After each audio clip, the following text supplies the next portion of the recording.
नहीं सर जी, नहीं इक्विलिब्रियम के लिए बोल रहा हूँ मैंने फिर से बोला यहाँ पर इक्विलिब्रियम एंड डिसइक्विलिब्रियम ठीक है, मैंने हाँ, जो सही, लिखा है सही सही मैं उस पर बात कर रहा सही, हूँ सही। मैं जहाँ जो लिखा है उस पर बात कर रहा हूँ मैं एज होल बात नहीं कर रहा हूँ जहाँ पर हाँ। मैंने लिखा है वहाँ पर की बात कर रहा हूँ केवल ठीक है ना।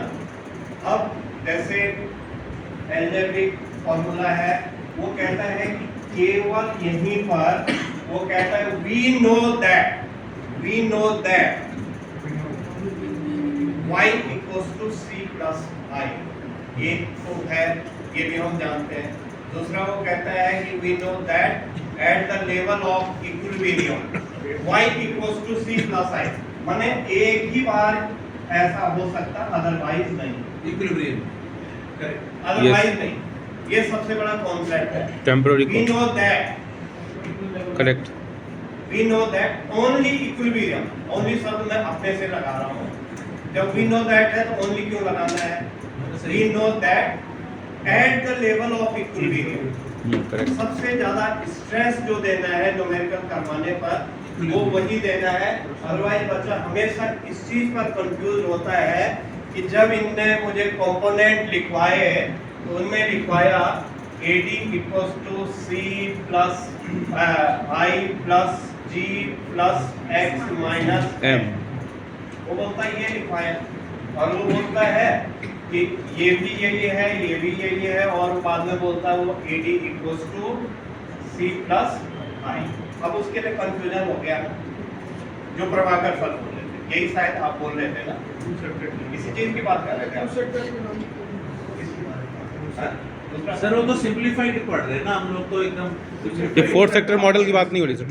Principles of economics. हाँ तो एक तो बात ये है कि ये ऐसा केवल कहाँ पर होगा इक्विलिब्रियम लेवल पर ही होगा अदरवाइज क्या है AD equals to C plus two sector economy में किस में तो टू सेक्टर ही दिया है और अगर G एंड I लगा रहा है तो अब इसे क्या पहले तो कितना ही था बताया तो पूरा ही है ठीक है नहीं बताया तो उसने पूरा है उसने इंप्लीमेंट टू सेक्टर पर किया है बताया तो पूरा है ये बाद में नहीं लगा है तो सर कल तो सिलेबस में इतना ही है उन्होंने कहा कि पढ़ते हैं तो पूरा है उन्होंने कहा है कि G जो है ये दो चीज करता है गवर्नमेंट क्या करती है या तो C करती है या अप्लाई करती है गवर्नमेंट क्या करती है कंजम्पशन एंड इन्वेस्टमेंट और I अपने में क्या है वो कहता है या तो सेविंग करेगा इन्वेस्टमेंट करेगा ठीक है। तो यहाँ पर भी वो मिला करके फाइनली क्या बनाता है C प्लस है वो कहते हैं AD इक्वल्स वो आई नहीं है sir sorry X minus X minus G वाले में सर आता है टैक्स और G सब्सिडी आता है X माइनस ब्रैकेट में लगाइए ब्रैकेट जो X है ये कंजम्पशन है जो M है वो इन्वेस्टमेंट इंपोर्ट इंपोर्ट कंजम्पशन है एक्सपोर्ट और एक्सपोर्ट इन्वेस्टमेंट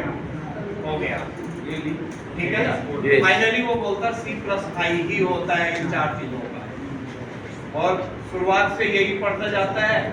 और जब इफेक्टिव डिमांड हो जाती है ये केवल और केवल कहाँ पर लगेगा इफेक्टिव डिमांड पर लगेगा केवल effective demand correct aggregate demand and effective demand में क्या डिफरेंस होगा दोनों AD and effective demand is place where AD is equal to AS। हाँ